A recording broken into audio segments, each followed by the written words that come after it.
बच्चों, कैसे हो आप लोग? आप लोग अच्छे होंगे। चलिए, आज हम अपने एसिड बेस और सॉल्ट सीरीज़ का जो सेकंड लेक्चर है, जिसको बेसिस के थ्रू हम लोग कंप्लीट करने वाले हैं। ठीक है, तो चलिए शुरू करते हैं। सबसे पहले समझिए कि बेसिस क्या होते हैं बच्चों।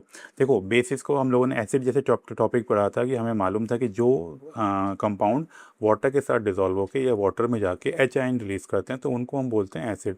सिमिलरली बेसिस के केस में भी आएगा कि दोज कंपाउंड्स जो वाटर के साथ मिक्स होके वाटर में जाके वो ओ एच आयन प्रोड्यूस करते हैं तो उसको हम बोलते हैं बेस। ठीक है, तो यहाँ पे अगर हम डेफिनेशन लिखेंगे तो a base is a substance that react with acid an acid to form salt and water. तो यहाँ पे क्या हो रहा है, सॉल्ट एंड वाटर वो फॉर्म करेगा।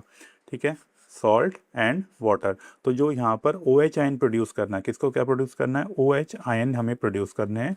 जब ये O H ion H ion के साथ रिएक्ट करेंगे, ठीक है, तो वो क्या करेंगे, सॉल्ट एंड वाटर फॉर्म करेंगे। अगर हम इसको मॉडर्न कॉन्सेप्ट के हिसाब से समझें, जैसे कि अरेनियस का कॉन्सेप्ट है, तो उसके हिसाब से bases is a substances that produces hydroxide ion. Basically O H ion क्या होते हैं, हाइड्रोक्साइड आयन ही होते हैं in aqueous solution. Aqueous solution जो वाटर के साथ, ठीक है, एक्वेस मतलब वाटर के अंदर जो अपने ओ एच आयन रिलीज करेंगे उनको हम बेस बोलते हैं। अब कुछ इस जो स्पेसिफिक टाइप ऑफ अगर हम बेस की बात करें तो किसको हम बेस बोल रहे हैं, जैसे कुछ कंपाउंड होते हैं जिनको हम बेस बोलते हैं, जैसे NaOH हो गया, इसके अलावा एक KOH होता है, इसके अलावा NH4OH है। तो ऐसे n नंबर ऑफ कंपाउंड हैं जो आपके बेस की तरह बिहेव करते हैं, यानी कि बेस होते हैं और ओ एच आयन प्रोड्यूस करते हैं। आई थिंक बात समझ में आएगी। तो बेस क्या होंगे, जो वाटर के साथ डिजॉल्व होने पे ओ एच आयन प्रोड्यूस कर रहे हैं सॉल्यूशन के अंदर, उनको ओ एच आयन मतलब हाइड्रोक्साइड आयन, उनको हम बेस बोलते हैं। और वो ओ एच आयन किसी भी एसिड के प्रोड्यूस एच आयन के साथ रिएक्ट करके क्या बनाना चाहिए, उनको सॉल्ट एंड वाटर फॉर्म करना चाहिए। तो उस केस में हम बोलेंगे कि बेसिस ये कंपाउंड है कि जो उसके साथ डिजॉल्व हो रहे हैं। ठीक है, चलिए, अब इसमें एक वर्ड आता है एल्केलाइज। ठीक है, एल्केलाइज बेसिकली क्या होंगे, बेस जो होते हैं उनको हम दो कैटेगरी में डाल सकते हैं। एक वैसे वाले बेस जो वाटर के साथ सॉल्यूबल है, ठीक है, जिनको हम बोल सकते हैं सॉल्यूबल विद वाटर। ठीक है, और दूसरे होंगे जो इनसॉल्यूबल होंगे, जो इनसॉल्यूबल विद वाटर हैं। ठीक है, बात समझ में आ रही है। तो यहाँ पे जो सॉल्यूबल हैं वाटर के साथ वो एक कैटेगरी, और दूसरी कैटेगरी जो वाटर के साथ सॉल्यूबल नहीं है। ठीक है, तो an alkalis is a basic hydroxide when dissolved in water produce O H ions as the only negative charge. मतलब यहाँ पर सिर्फ ओ एच आयन ही प्रोड्यूस करे और कोई नेगेटिव चार्ज प्रोड्यूस ना हो। ठीक है, तो उसको हम बोलते हैं क्या, बेस हो, वो एल्कलाइज हो गए। अब इसमें इसको अगर मैं और सिंपल लैंग्वेज में बोल दूँ कि जो बेसेस वाटर के साथ सॉल्यूबल होते हैं उनको हम बोलेंगे बच्चों एल्कलाइज, एंड जो बेसेस वाटर के साथ रिजॉल्व नहीं होते, सॉल्यूबल नहीं होते, उनको हम बोलते हैं नॉन एल्कलाइज। बस सिंपल सी definition. Alkalis and non alkalis मतलब कि वाटर के साथ सॉल्यूबल्स को हम एल्केलाइज बोलेंगे, वाटर के साथ जो डिजॉल्व नहीं होते या कुछ और आयंस बना रहे हैं, जैसे only O H negative ion नहीं बना के कुछ और नेगेटिव आयंस भी बन रहे हैं, तो उस कंडीशन में हम उनको बोलते हैं कि ये आपके नॉन एल्केलाइज है। अब जो वाटर सॉल्यूबल बेसिस है उनके अंदर क्या हो रहा है, वो जैसे कि NaOH एक कम हो गया, KOH हो गया, और इन्हीं को हम कंसिडर करते हैं कि ये आपके स्ट्रॉन्ग बेसिस होंगे। ठीक है, यही आपके स्ट्रॉन्ग बेसिस होंगे। चलिए इसका कलर चेंज कर लेते हैं। ये आपके स्ट्रॉन्ग बेसिस होंगे। सिमिलरली जैसे FeOH है या CuOH है, तो इनको हम कंसिडर करते हैं कि ये आपके वीक बेसिस होंगे और ये वाटर के साथ सॉल्यूबल नहीं होते। ठीक है, चलिए, अब इनको बेसिस को अगर हम क्लासिफाइड करें तो दो तरह के बेस हो गए, जैसे हमने एसिड में किया था, वहाँ पे स्ट्रॉन्ग एसिड थे, स्ट्रॉन्ग बेस थे। यहाँ पर स्ट्रॉन्ग एल्केलाइज एंड वीक एल्केलाइज है। तो स्ट्रॉन्ग एल्केलाइज बच्चों किसको बोलेंगे, जो कंपाउंड, देखो स्ट्रॉन्ग क्या है मतलब उसके अंदर क्या होना चाहिए, बेस होने के लिए क्या मिनिमम रिक्वायरमेंट है, मिनिमम एलिजिबिलिटी क्या है, उसके अंदर ओ एच आयन प्रोड्यूस करे। अब ओ एच आयन अगर वो प्रोड्यूस कर रहा है तो क्या होगा, जो ज़्यादा ओ एच आयन प्रोड्यूस करेगा पर मॉलिक्यूल वो स्ट्रांग होगा, और जो कम प्रोड्यूस करेगा वो वीक हो जाएगा। तो अगर हम बात करें कि वन मॉलिक्यूल ऑफ बेस, ठीक है, वाटर के मॉलिक्यूल के साथ कितने amount of O H ion produce करेगा, उसको हम बोलेंगे स्ट्रॉन्ग है। जो ज़्यादा प्रोड्यूस कर रहा है वो स्ट्रॉन्ग, और जो कम प्रोड्यूस कर रहा है वो वीक। ठीक है, या हम इसको ये भी बोल सकते हैं कि जो कंप्लीटली आयोनाइज हो रहा है, आयोनाइज्ड होगा उसको हम बोलेंगे स्ट्रॉन्ग एल्केलाइज, यानी कि जैसे कौन सा होगा NaOH। अब NaOH को जब हम वाटर के साथ करते हैं रिएक्ट कराएंगे तो वो Na ion N plus OH ion में ब्रेक डाउन हो जाएगा। तो यहाँ पर ये कंप्लीटली OH आयन में डिसोशिएट हो गया। सिमिलरली अगर हम वीक एल्केलाई की बात करेंगे तो ये पार्शियली आयोनाइज्ड होते हैं, पार्शियली आयोनाइज्ड होंगे, या हम इसको बोल सकते हैं डिसोशिएट होते हैं। ठीक है, पार्शियली ब्रेक डाउन हो रहे हैं तो उस केस में ये कम अमाउंट ऑफ जो आपके क्या बोलना चाहिए, कम amount of OH ion create हो रहे हैं। जैसे अगर हमारे पास CaOH होल ट्वाइस हो गया, इसका एक एग्जांपल।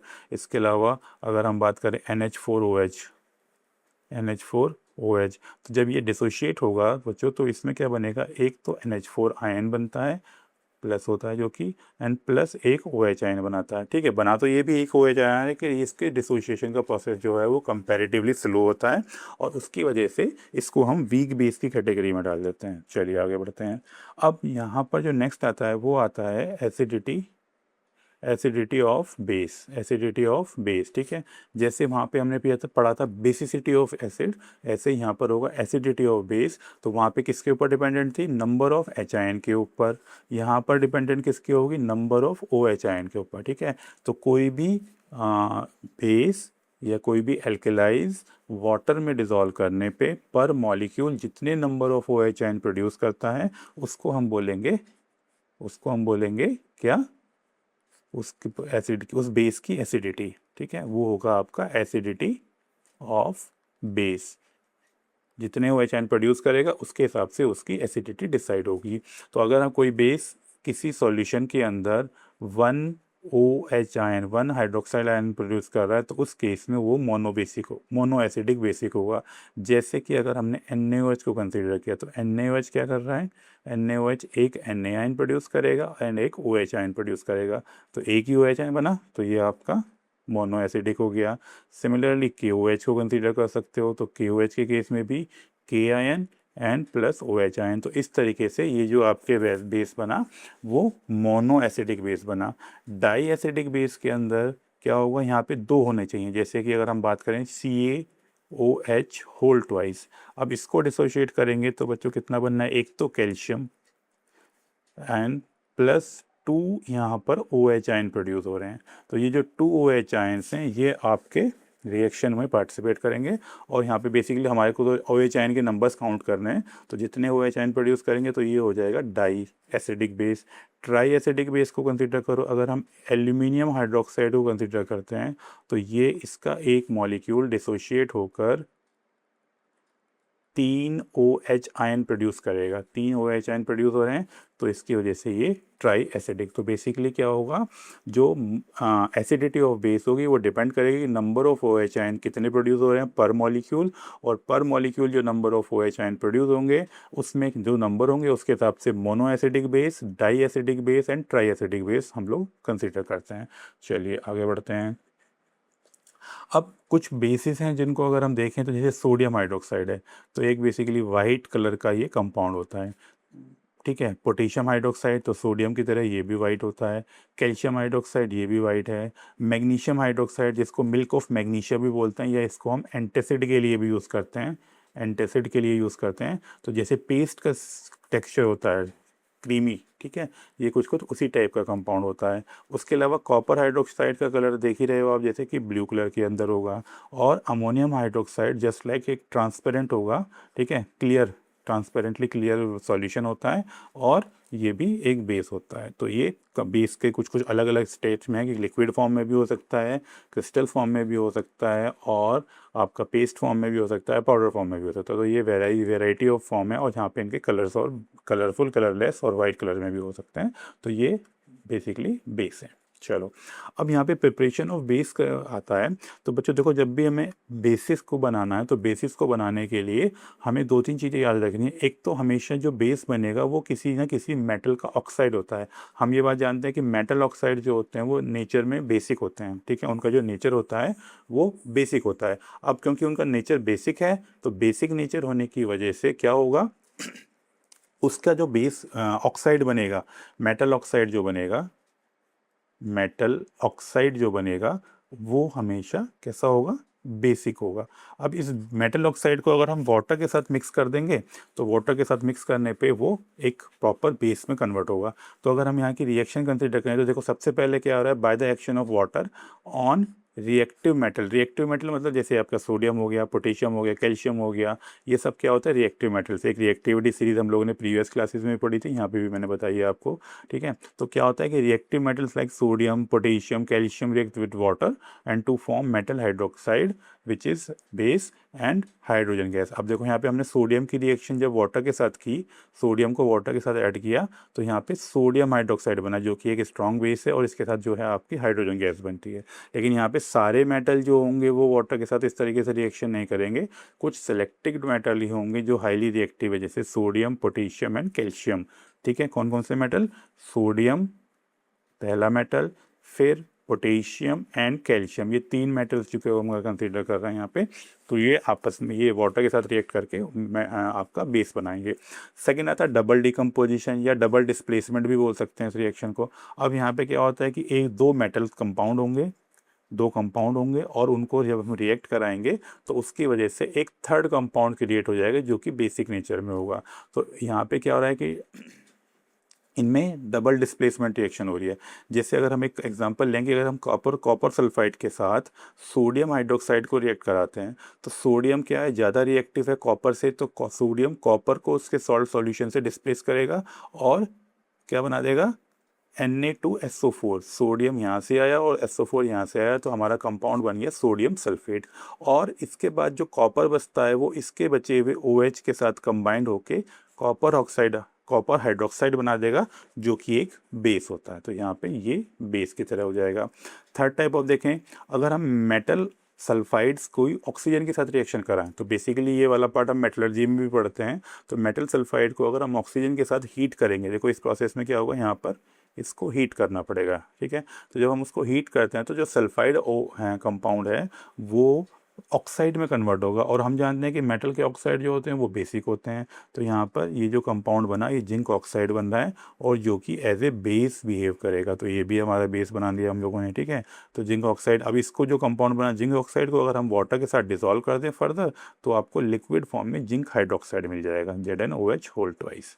बात समझ में आ रही है। चलिए नेक्स्ट फॉर्म आता है कि मेटल के साथ रिएक्शन। अब जो हाईली रिएक्टिव मेटल्स हैं उनके साथ अगर हम रिएक्शन कराएंगे तो सीधा वाटर की रिएक्शन कराएं, तो ये वाला पार्ट तो हम लोगों ने यहाँ भी किया है, ठीक है। तो यहाँ पे सोडियम के साथ वाटर की रिएक्शन की तो सोडियम हाइड्रोक्साइड बना, या फिर हम सोडियम सॉल्ट के साथ सोडियम क्लोराइड को वाटर के साथ रिएक्शन कराएंगे तो ये NaOH प्लस Cl बना, NaOH प्लस HCl बनता है, ठीक है।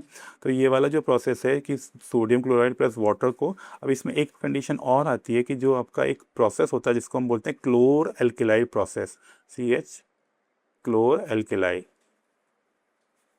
क्लोर एल्केलाई प्रोसेस बोलते हैं। उस प्रोसेस के अंदर क्या होता है कि इसको सोडियम क्लोराइड प्लस वाटर के सॉल्यूशन को बच्चों बोलते हैं ब्राइन, ठीक है, इसको बोलेंगे ब्राइन। तो ब्राइन के अंदर जब हम इलेक्ट्रोलाइसिस करते हैं ब्राइन का तो उस केस में भी आपका NaOH फॉर्म होता है, सोडियम हाइड्रोक्साइड फॉर्म होता है। तो वो भी एक प्रोसेस है, लेकिन उसमें क्या होता है, हाइड्रोजन गैस और तो वो प्रोसेस का नाम है क्लोर एल्केलाई प्रोसेस, वो हम डिस्कस कर लेंगे, ठीक है। अब इसके अलावा जो आता है मेटल सॉल्ट है, मेटल ऑक्साइड्स हैं, उनके साथ वाटर के साथ रिएक्शन कराएंगे तो आपका बेस बनेगा, ठीक है, ये एक हो गया। उसके अलावा आपके जो कार्बोनेट्स हैं, मेटल कार्बोनेट्स, उनको अगर हम हीट कर रहे हैं, उनको अगर हम हीट करेंगे तो वो क्या करेंगे, वो आपके मेटल ऑक्साइड में कन्वर्ट हो जाएंगे। CaO आएगा, यहाँ पे गलत लिखा हुआ है, इसकी ये होगा, ये आएगा बच्चों CaO, मेटल ऑक्साइड बना।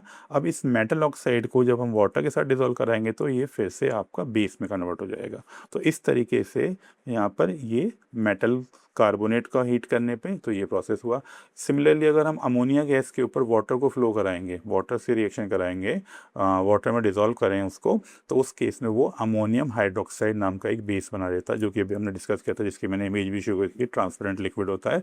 तो इस बहुत सारे प्रोसेस प्रोसेस में आप देख रहे हो कि या तो हमने मेटल के साथ वाटर की रिएक्शन कराई जो हाईली रिएक्टिव मेटल्स हैं, या उनके सल्फेट्स के साथ किसी बेस की रिएक्शन करा के हमने एक नया से बेस जनरेट कर लिया, मेटल सल्फाइड या फिर मेटल कार्बोनेट होगा, उसको हम ऑक्सीजन की प्रेजेंस में और विदाउट ऑक्सीजन उनको हीट कर रहे हैं तो हमने उनको ऑक्साइड में कन्वर्ट कर लिया, किससे, मेटल ऑक्साइड में। तो हमें समझ में आ गया कि मेटल ऑक्साइड्स कैसे होते हैं, वो बेसिक नेचर के होते हैं। कैसे होते हैं बच्चों, बेसिक नेचर के। तो उसकी वजह से क्या होगा, वो आपका बेसिक नेचर आ रहा है तो उसको वाटर के साथ डिसॉल्व करोगे तो आपका बेस बन जाएगा। सिमिलर वे में अगर हम जो हाईली रिएक्टिव मेटल्स है वो मेटल को जब हम वाटर के साथ रिएक्शन करा रहे हैं तो वो बना रहे हैं, और इसी प्रोसेस में एक क्लोर एल्कलाई प्रोसेस होता है जिसमें सोडियम क्लोराइड और वाटर के सॉल्यूशन को, जिसको हम ब्राइन बोलते हैं, ब्राइन, ठीक है, मैंने लिखा ये रहा ब्राइन। तो उसके बाद जब हम उसको इलेक्ट्रोलाइसिस करते हैं उसका, यानी कि इलेक्ट्रिक करंट पास करेंगे, तो उसमें आपका NaOH भी बनता है और HCl भी बनता है, ठीक है। तो ये सारे के सारे प्रोसेस, या फिर हम अमोनिया के साथ वाटर की रिएक्शन करा दें, तो ये सारे प्रोसेस जो हैं आपके बेसिस बनाने के लिए यूज़ होते हैं। चलिए आगे बढ़ते हैं। अगर हम इनकी फिजिकल प्रॉपर्टीज़ के बारे में बात करें बेसिस के, तो देखो क्या होगा, ये एक टेस्ट अगर करते हो तो ये टेस्ट में कड़वे होते हैं। अब कड़वे भी वैसे नहीं कि करेले वाला कड़वा नहीं होगा बच्चों। यहाँ पे क्या होगा, जैसे आपने कभी साबुन को खाया हो, साबुन आपके मुंह में गया हो, तो उसका जो एक अजीब सा टेस्ट होता है वो वाला टेस्ट यहाँ पे क्रिएट हो रहा है, ठीक है। तो वो बिटर टेस्ट में हम काउंट करते हैं। और सोपी टच, सोपी टच मतलब जैसे साबुन को टच करते हैं तो उसके हिसाब से जो टच आ रहा है, मतलब जो फीलिंग आ रही है, स्मूथ चिकनापन आ रहा है, वो आपका बेस में अंदर होगा। बेस जो होता है स्ट्रॉन्ग इलेक्ट्रोलाइट्स होते हैं। अब इलेक्ट्रोलाइट्स क्या होते हैं, जिनके अंदर से इलेक्ट्रिक करंट फ्लो कर सके। तो जब भी हम किसी बेस को अगर ब्रेक डाउन करेंगे, जैसे NaOH को ही ब्रेक डाउन किया, तो क्या हो रहा है, वो आयन बना रहा है, Na ion and OH ion form हो रहे हैं। अब ये जो आयन्स हैं ये करंट को फ्लो कराने के लिए रिस्पॉन्सिबल होंगे और उसकी वजह से करंट जो है आपका फ्लो करेगा। तो यहाँ पे ये स्ट्रॉन्ग एल्कलाइड्स होते हैं। अब इनके साथ इंडिकेटर्स भी यूज़ होंगे, ठीक है। तो इंडिकेटर क्या करते हैं, इंडिकेटर का बेसिकली हमें मालूम है कि कलर चेंज करते हैं, तो बेस के साथ वो एक अलग कलर देंगे। तो अगर हम लिटमस की रिएक्शन कराएंगे तो ठीक है, अगर हम लिटमस को कंसिडर करेंगे तो लिटमस वाले केस में वो रेड टू ब्लू हो जाएगा। क्या होगा, रेड टू ब्लू में कन्वर्ट करेगा। मिथाइल ऑरेंज के साथ वो ऑरेंज से, मिथाइल ऑरेंज का नेचुरल कलर जो होता है वो ऑरेंज होगा, वो उसको येलो कलर में कन्वर्ट कर रहा है। और जबकि फिनफ्थलीन जो एक इंडिकेटर होता है उसको वो पिंक कलरलेस होता है वो, तो उसको वो पिंक कलर में। तो ये 3 कलर आ रहे हैं कि आपका बेस जो होगा लिटमस को रेड टू ब्लू करेगा, मिथाइल ऑरेंज को ऑरेंज टू येलो करेगा, एंड फिनेप्थलीन को कलरलेस टू पिंक करेगा। चलिए ये हो गई इसकी फिजिकल प्रॉपर्टीज़। चलिए नेक्स्ट आता है केमिकल प्रॉपर्टीज़। अब देखो केमिकल प्रॉपर्टीज़ बहुत लिमिटेड है, जैसे एसिड के लिए तो बहुत सारी केमिकल प्रॉपर्टीज़ है, बस बेस के केस में वो एक लिमिटेड है। तो यहाँ पे हम 4 इंपॉर्टेंट केमिकल प्रॉपर्टीज़ को डिस्कस कर रहे हैं। पहली रिएक्शन होगी कि अगर हम कार्बन डाइऑक्साइड के साथ करते हैं, मैंने पहले ही बताया है कि अगर मेटल ऑक्साइड है तो बच्चों क्या होगा, मेटल ऑक्साइड जो होता है वो होता है आपका बेसिक, और नॉन मेटल ऑक्साइड अगर होगा, नॉन मेटल ऑक्साइड, तो वो होगा आपका एसिडिक, ठीक है। अब यहाँ पे कार्बन डाइऑक्साइड कैसा मेटल ऑक्साइड है, non metal oxide. Non metal oxide की जब हम बेस के साथ रिएक्शन कराएंगे तो कौन सी रिएक्शन होगी, उस रिएक्शन को हम बोलते हैं न्यूट्रलाइजेशन, ट्रेलाइजेशन। तो न्यूट्रलाइजेशन रिएक्शन में क्या बनता है, सॉल्ट बनता है एंड वाटर बनता है, ठीक है। तो यहाँ पर भी हमारा बेस के साथ कार्बन डाइऑक्साइड की रिएक्शन कराने पे सॉल्ट बनेगा एंड वाटर बनेगा। जब भी एसिड और बेस रिएक्शन करेंगे तो हमेशा क्या प्रोडक्ट बनना है, salt and water, water and salt, salt and water, ठीक है, यही बनने वाला है। तो हमने NaOH की रिएक्शन को CO2 के साथ करा दिया तो सोडियम कार्बोनेट बना प्लस वाटर बना। सिमिलरली कैल्शियम हाइड्रोक्साइड को CO2 के साथ रिएक्शन कराया तो कैल्शियम कार्बोनेट बन रहा है एंड प्लस वाटर फॉर्म हो रहा है। तो यहाँ पे दोनों केस में ये दोनों कंपाउंड जो हैं ये सॉल्ट हैं और ये आपका वाटर फॉर्म हुआ। सिमिलरली रिएक्शन विद एसिड, अब देखो रिएक्शन विद एसिड दिया हुआ है तो सिंपल सी बात है कि यहाँ पर भी बेस और एसिड की रिएक्शन हो रही है, तो मतलब सेम यही वाली रिएक्शन होगी, base plus acid is equal to salt and water. तो यहाँ फिर से वही बना। तो यहाँ पे जब हम HCl जो कि एक अच्छा खासा स्ट्रॉन्ग एसिड है उसकी रिएक्शन जब हम NaOH के साथ कराएंगे तो आपका सॉल्ट बना NaCl जो आपका टेबल सॉल्ट है एंड वाटर बनना है, ठीक है। H2SO4 की रिएक्शन KOH के साथ कराएंगे तो K2SO4 बनेगा प्लस वाटर फॉर्म होगा। तो सिंपली ये वही न्यूट्रलाइजेशन रिएक्शन है जो हमने एसिड बेस में भी पढ़ी है, और यहाँ पर भी डबल टाइम आ गया, मतलब कार्बन डाइऑक्साइड से रिएक्शन करने पे और सीधा सीधा एसिड के साथ रिएक्शन करने पे। इसके अलावा जो आपकी रिएक्शन है, नेक्स्ट टाइप ऑफ रिएक्शन होगी कि आपके मेटेलिक सॉल्ट के साथ रिएक्शन करा रहे हैं। तो मेटेलिक सॉल्ट बेसिकली क्या होंगे, जो base react with the metallic salt to form insoluble metal hydroxide and salt. अब यहाँ पे मेटल हाइड्रोक्साइड बनेगा, तो जब हम बेस की रिएक्शन मेटेलिक सॉल्ट के साथ कराएंगे तो वो metal hydroxide and salt form करता है जो कि इनसॉल्युबल है। तो क्या बन रहा है यहाँ पे बच्चों, कॉपर सल्फेट की रिएक्शन हमने NaOH के साथ कराई, तो जो आपका कंपाउंड बना वो बना CuOH whole twice, CuOH whole twice plus Na2SO4। अच्छा यहाँ पे क्या बना, यहाँ पे डबल डिस्प्लेसमेंट रिएक्शन हुई है। कौन सी रिएक्शन, डबल डिस्प्लेसमेंट, DD लिखा है मैंने, यहाँ पे जगह कम है इस वजह से, ठीक है। सिमिलरली अगर हम FeCl3 की रिएक्शन NaOH के साथ कराएंगे तो FeOH होल थ्राइस बनता है प्लस Na बनता है, तो ये भी डबल डिस्प्लेसमेंट ही हो रहा है। नेक्स्ट वन है अमोनियम सॉल्ट के साथ अगर हम रिएक्शन करा रहे हैं, अगर हम अमोनियम सॉल्ट के साथ रिएक्शन कराएंगे तो उस केस में, इसके कलर चेंज कर लें क्या, चलो ब्लू ले लेते हैं। तो क्या होगा, जब उसकी रिएक्शन होगी तो बेस और अमोनियम सॉल्ट आपस में रिएक्शन करके, बेस एंड अमोनियम सॉल्ट आपस में रिएक्शन करके क्या करेंगे, सॉल्ट बनाएंगे, अमोनिया गैस रिलीज करेंगे और वाटर रिलीज करेंगे। तो NH4Cl अमोनियम क्लोराइड एक अमोनियम सॉल्ट है, प्लस उसके साथ NaOH की रिएक्शन देखने आई, तो यहाँ पे NaCl एक कंपाउंड बना प्लस NH3 अमोनिया गैस बन गए और प्लस वाटर फॉर्म हो रहा है। Similarly NH4 whole twice SO4 यानी कि सल्फर, अमोनियम सल्फेट बोलते हैं इसको, क्या बोलते हैं, अमोनियम सल्फेट। तो इसकी जब हम KOH के साथ रिएक्शन कराएंगे तो यहाँ पर K2SO4 बना प्लस आपका NH4 बना, सॉरी NH3 बनेगी, यानी कि ये तो गैसियस फॉर्म में है और ये हो गया आपका वाटर फॉर्म हुआ। तो इस तरीके से ये कुछ एक लिमिटेड रिएक्शंस हैं बेस के केस में जो इनकी हम केमिकल प्रॉपर्टीज़ के बारे में हम बात कर पा रहे हैं, ठीक है। तो ये इनकी केमिकल प्रॉपर्टीज़ होती हैं। चलिए नेक्स्ट क्या है, ओके तो यहाँ पे हमारा जो बेस का टॉपिक है वो हम लोगों ने कंप्लीट कर लिया, ठीक है। तो बच्चों इस टॉपिक में मेजरली जो रिएक्शंस है वो मैंने कवर किए हैं, तो जो भी इसके क्लास के नोट्स हैं आप ये सब चीज़ों को प्रॉपरली नोट करिए और उनको अच्छे से रिवाइज कर लीजिए, क्योंकि इससे ज़्यादा कुछ नहीं पूछा जाएगा और ये प्रॉपर एनफ कंटेंट है जो हम लोगों को करना है, ठीक। तो अब इस वीडियो को अगर आपको पसंद आया तो इस वीडियो को लाइक कीजिए, शेयर और सब्सक्राइब कराइए और अदर फ्रेंड्स के पास भी इसको भेजिए ताकि वो लोग भी इस वीडियोज़ का फ़ायदा ले सकें, ठीक है। इसके बाद अभी कुछ और पार्ट्स आएंगे इस वीडियो के, तो वो हम करेंगे। चलिए तब तक के लिए थैंक यू।